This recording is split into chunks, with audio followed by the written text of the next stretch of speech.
Hello everyone and welcome to another haul video. I apologize, I know that I am a couple days late. It's just where the weekend fell and it's like, well, you could either do it a couple days early, but that's on a holiday weekend, or I can do it a couple days late, and I decided to do that. One, just because that's how my schedule fell, and another because I have a couple of Black Friday orders that I was waiting to come in. I think we're still waiting for one game, but whatever, we'll just throw that in the pile for December haul. Let's get to it. All right, so right off the bat, you can already see our first haul item.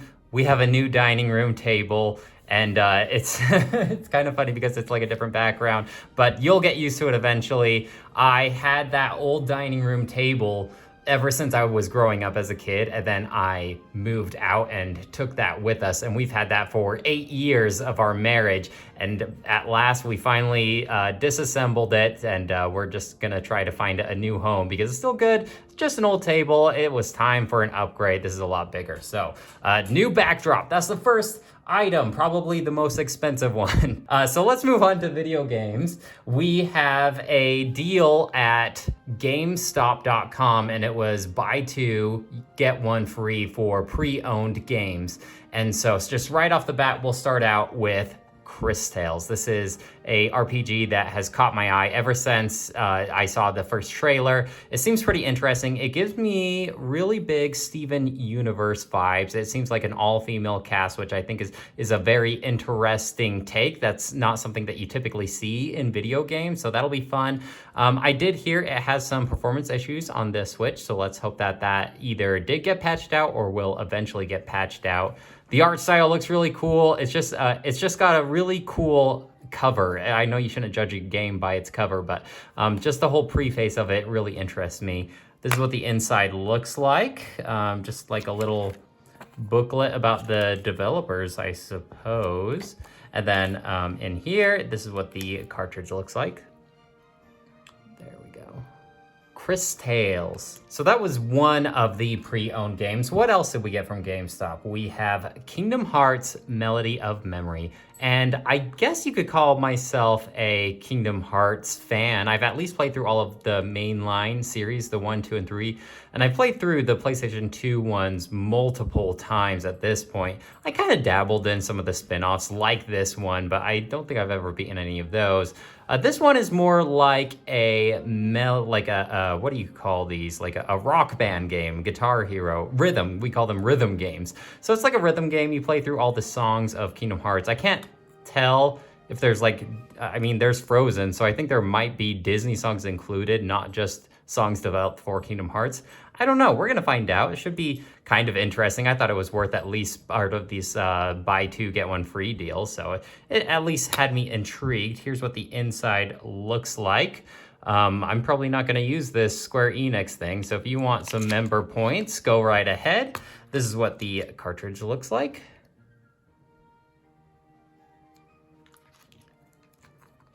And there you go. I should mention that each one of these games is pre-owned. Well, except for two at the end, we'll save for the end. But all the rest of these are pre-owned, and they came in their original case, which is very exciting because most of the time you'll get like that generic GameStop case. Although recently, I feel like lately I've been pretty lucky with this. So let's just hope that the trend continues. So we got those two games. I paid for those two games, and I got this game for free. Crash Bandicoot 4, It's About Time. And can I just say right off the bat, I love this subtitle because I am a big fan of Crash Bandicoot. I was kind of a Sony pony back in the day. Now that I know it's hard to believe because I'm such a Nintendo fanboy, but back in the day, I grew up with a PlayStation 1 and PlayStation 2, and I would frequently play the first 3 Crash Bandicoot games. Now, this is kind of a false title because there have been plenty of Crash Bandicoot games between Crash Bandicoot 3 and Crash Bandicoot 4, but I guess we're just forgetting about all those. I imagine they weren't that good because I haven't heard much about them. I haven't really played any of the other games besides the first 3. So I just love the subtitle because like the game is featured around time. So it's about time, but it's also like, hey, it's about time we got Crash Bandicoot 4. I don't know why I think that's so clever, but it's fun, and I'm definitely excited to play through this one. It looks like it's multiplayer, which is actually kind of surprising to me. I don't know how that would work, but this is what the inside looks like. We haven't gotten a lot of inside cover art yet. Let's hope that we get luckier later. This is what the cartridge looks like. And I don't have the Crash Bandicoot collection with the first 3 that were remastered on the Switch. I have played through them on the PS4. Maybe I'll get the Switch version eventually and do a casual review for the first 3 as well. Okay, so now we're moving on to another set of 3 games. So our first game is Metro Redux. I kinda dabbled with one of these. I can't even remember which Metro it was, but for one reason or another, I dropped off. It looks like this collection has 2 games, as Metro 2033 Redux and Metro Last Light. I think I played 2033, but I honestly can't remember at this point. It kind of seems like, from what I remember, kind of like a survival horror first-person shooter. Correct me if I'm wrong on that, but this is what the inside looks like. And this is the cartridge. This might be a spooked game, depending on how many games that I have by next year. I imagine that I have a lot lined up because I have that whole Castlevania collection, and I have a couple of games coming up in this haul video that I'll show off. So this may or may not make it into the spooked lineup for 2022. Next up, we have Ghost Runner. It's basically like a... I guess it's like a first-person Hotline Miami is how I would describe it. Like one bullet will kill you, one hit with a sword will kill you, but one sword swing from you will kill the enemy. So it's very like a high octane, high rush, just try again, because it's actually like pretty difficult, but you just like reboot just like that. So it's kind of like that try again mentality. It's a pretty cool game, but just look forward to the casual review. This is what the cartridge looks like. You play as this like cyborg ninja in like this post-apocalyptic neon cyber world. Okay, so that was our 2 games. Our free game we got, this will definitely make it into the spooked lineup, is Little Nightmares 2. My coworker played this one. He said it was pretty fun. It kind of reminds me like a Limbo or an Inside, like a 2D puzzle platforming game. It's got very spooky, creepy vibes to it. I haven't played through Little Nightmares 1, and I did want the physical copy of that because they did make it, but I don't know where I can find that at this point without paying like scalper prices. I don't think that it is in the production anymore. So I might have to get Little Nightmares 1 as a digital copy, unfortunately, but at least I have Little Nightmares 2, and this one you can definitely look forward to, October 2022. Okay, so we have 3 more games for the buy 2, get 1 free deal. We have Sakuna of Rice and Ruin. I don't know a lot about this game, but I know that it definitely has a large fan base. It looks like you kind of like do 2 things. One is like a 2D action platforming combat section, but then the other section is like you're farming rice, kind of like a Stardew Valley, maybe a farming simulator. I don't know a lot about it. I've heard good things, so I decided to give it a try for part of this deal. This is what the inside looks like. Oh, look, we got our first cover art here. Fun. I imagine that's Sakuna. I hope I'm pronouncing that correctly. This is what the cartridge looks like. I actually hear it's a pretty long game as well. So usually it's like the longer a game takes me to beat, the more I put it off. So we'll see when I get to this one. Okay, our second game for this bundle is Blue Fire. This looked like a 3D action platforming game, but I've heard comparisons to like a 3D Zelda. I don't know a lot about it. He looks pretty edgy, pretty cool. It seems like it almost kind of gives me like 3D Hollow Knight vibes, but I honestly have no idea what this game is like. I've just seen part of the combat, so pretty cool there. Looks like we got some stuff. I love when I buy pre-owned games and it comes with these goodies. We have some cool cover art of like our main protagonist, it looks like, and wow, like an actual booklet. This is surprising. You don't get a lot of these goodies for pre-owned copies, so that's pretty cool. I'm pretty excited. I hope it's a good game. It looks like something that would be right up my alley. And actually, for our buy two, get one free deal, our third game that was free has not come yet. It's supposed to come today. You can look forward to that in the December haul. But we got two brand new games. This one was another Black Friday deal. Neo, The World Ends With You. It was only $15 at Walmart, and I've heard good things. However, like I mentioned before with Sakuna, this is a really long RPG, so it might be sitting in my backlog for a while. I just figured I might as well pick it up. I gotta be honest, I get a lot of FOMO during Black Friday. So for 15 bucks, sure, add it to the collection. I don't know when I'm gonna get to it, but well, yeah, we'll try it out eventually someday. I think this is a port of a DS game, or it might be the sequel to that port.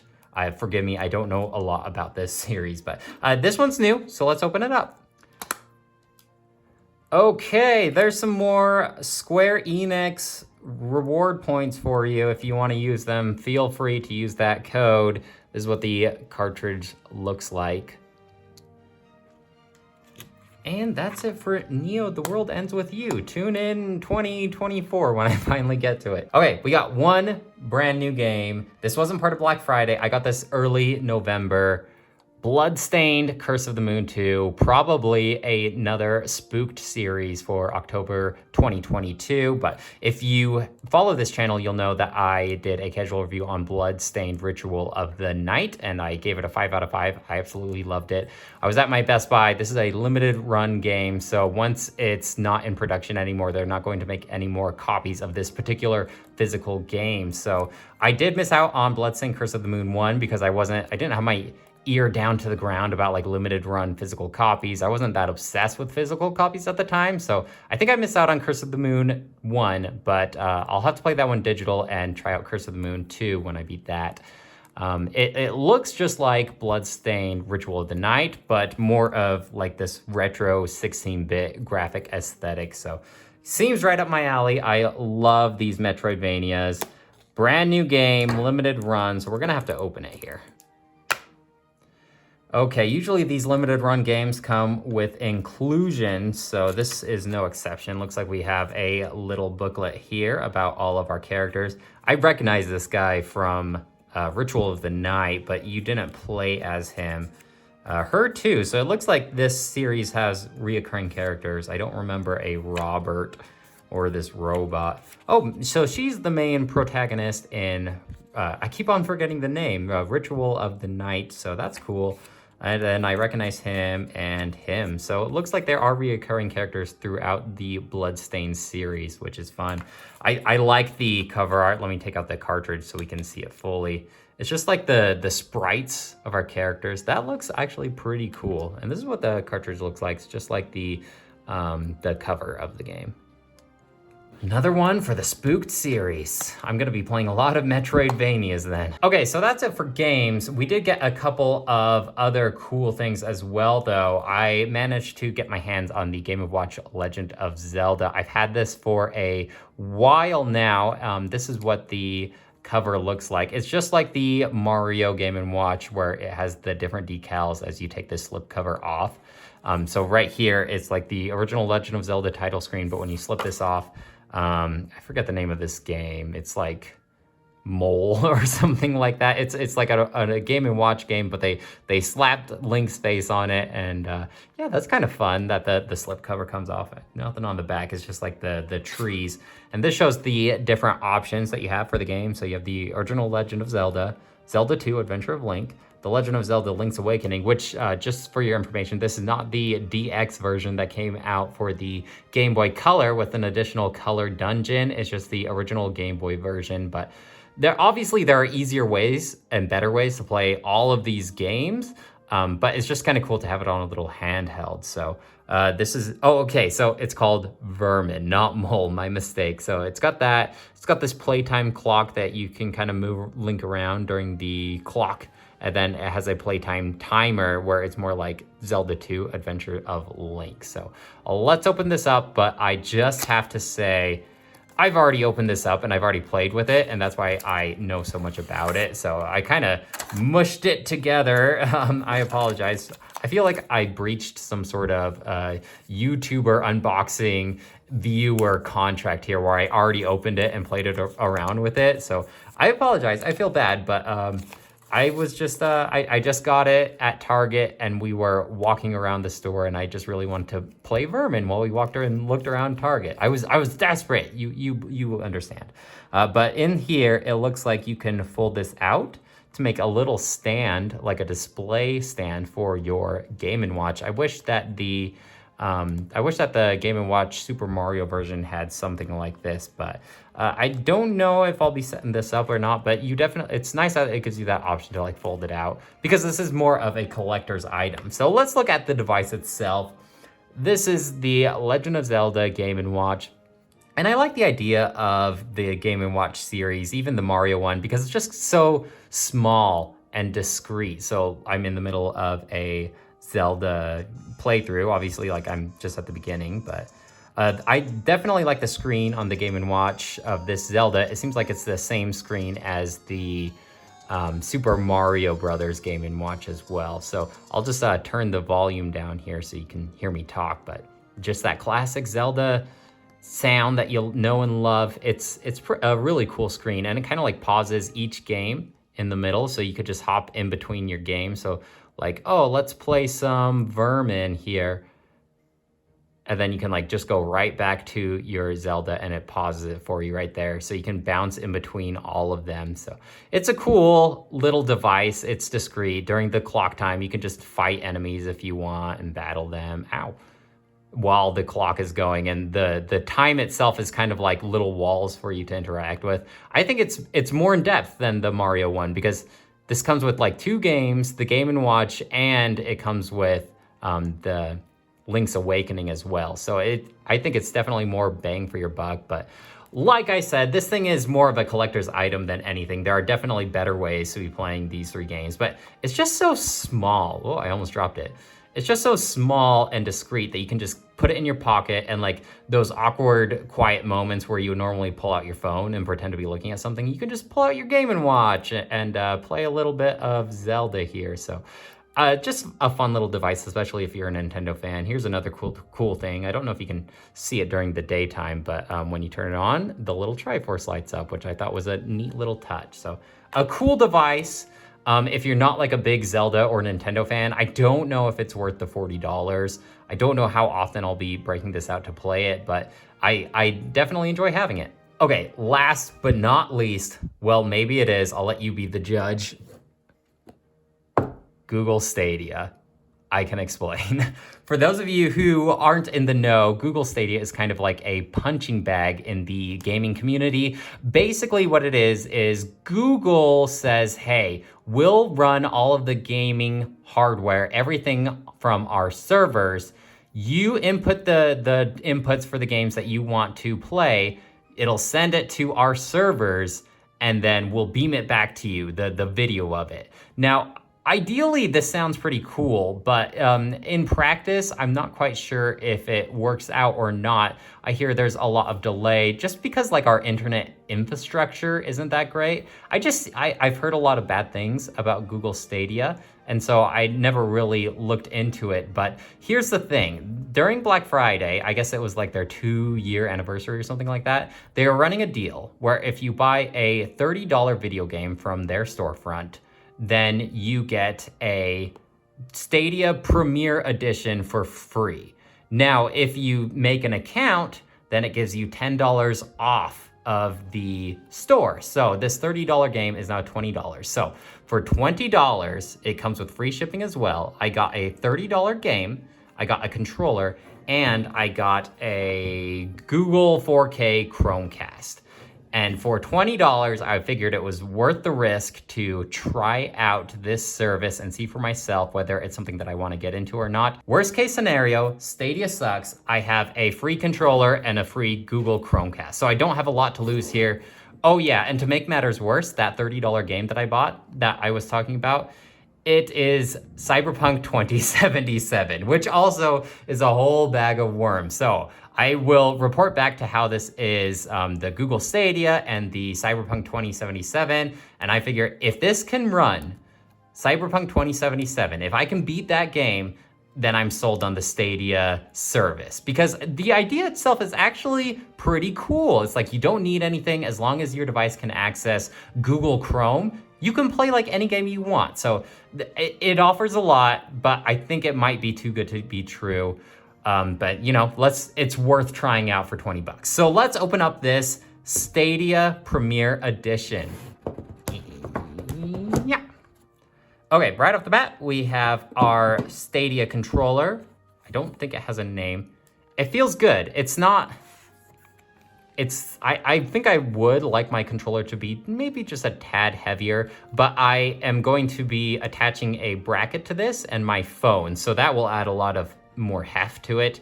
Other than that though, this feels like a good controller. It looks like the D-pad is more like this tactile button, if you listen. The nice and clicky here, and the triggers have like very little resistance to them. Kind of something more like a PlayStation 4 controller, I imagine, is what I would compare it to, but it feels good. Like I could definitely see myself using this controller, even if I'm not playing Google Stadia. I imagine I can connect it to my PC for some PC gaming.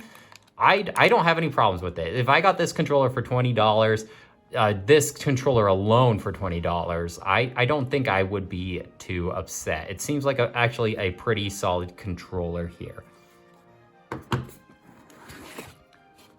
Now here we have our USB-C cable to charge it. Our box. Looks like this is like, what is it? Probably just like user information warranty, that kind of stuff. This is probably just like your, okay, what's included? And this is instructions on how to set everything up. Boring stuff there. You don't want to see too much of that. Here we have our Chromecast. So this is at least pretty nice. If it doesn't work wirelessly, at least I can hardwire it to try and get a better connection, because all of my other Google Chromecasts do not have this support to hardwire it. Ethernet, that's the word I'm looking for. All my other Chromecasts do not have an Ethernet port to them. So that's at least nice. If it doesn't work wirelessly, I can try hardwiring it. And this is what the Chromecast looks like. It looks like the back, it's got a little magnet in it. You know, in case you want to compact it or something. I don't know. Either way, it's a nicer quality Chromecast than all of the other ones throughout my home. So at least my bedroom TV can now have a Chromecast, so I can stream my services through that. So hey, even for these two things, $20, great deal. You throw in a free game and a 1 month free trial of Stadia Premium. I don't know. I definitely think it's worth it. Well, that was it. It was a very interesting November haul, and I had a lot of fun getting those for good deals. I am just so excited for Christmas. I know it's not all about what you get, it's what you give. I just think that there will be some pretty cool stuff that we can show off. And even if we don't, maybe there's a couple stragglers from Black Friday that will come in this month that I can show off as well. So tune in next time. Bye!